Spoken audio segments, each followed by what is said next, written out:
Sugatan ng 4 matapos ang sunog sa isang residential area sa Las Piñas City. Nasa 50 pamilya apektado. Si Bien Manalo sa detalye.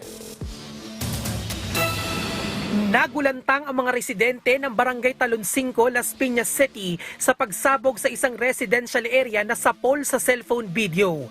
Sumiklab ang sunog pasado alas 6 kagabi at nakontrol bandang alas 7:30 na umabot sa second alarm. 4 na individual ang naiulat na nagtamo ng minor injuries. Yes po, nagkataon po, pangatlong sunog na po namin ngayong taon na ito. Kuryente po. Bali, nagsimula sa kuryente.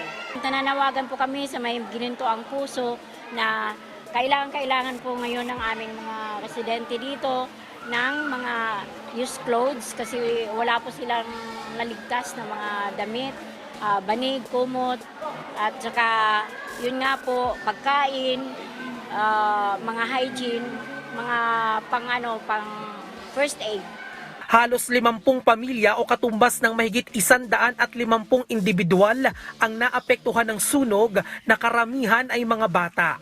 At pansamantalang nanunuluyan sa covered court ng barangay. Naging pahirapan naman ang pag-apula sa apoy ng mga bumbero dahil bukod sa gawa sa light materials ang maraming bahay ay masikipa ang daan. Tumulong na rin ang mga residente sa pag-apula ng apoy. Light materials at saka concrete halos siya kaya medyo mabilis yung sunog kanina at medyo mahirap kasi masikip po yung daan. And then yung ibang party kasi pag bumagsak ng yero, doon tayo nahirapan sa pag-mapping. May paalala naman ang mga otoridad para maiwasan ang sunog. Sana po mag-ingat po tayo. Yung mga simpleng bagay lang po dapat nating tandaan. Yung paggamit ng octopus connection, yun po yung kadalas natin nagumula ng sunog. Yung paggamit ng mga plancha, paggamit ng electrical minsan napababayaan.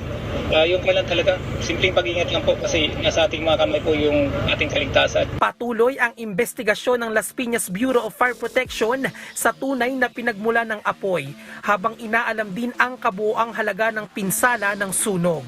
Bien Manalo para sa Morning Show ng Bayan, Rise and Shine Pilipinas.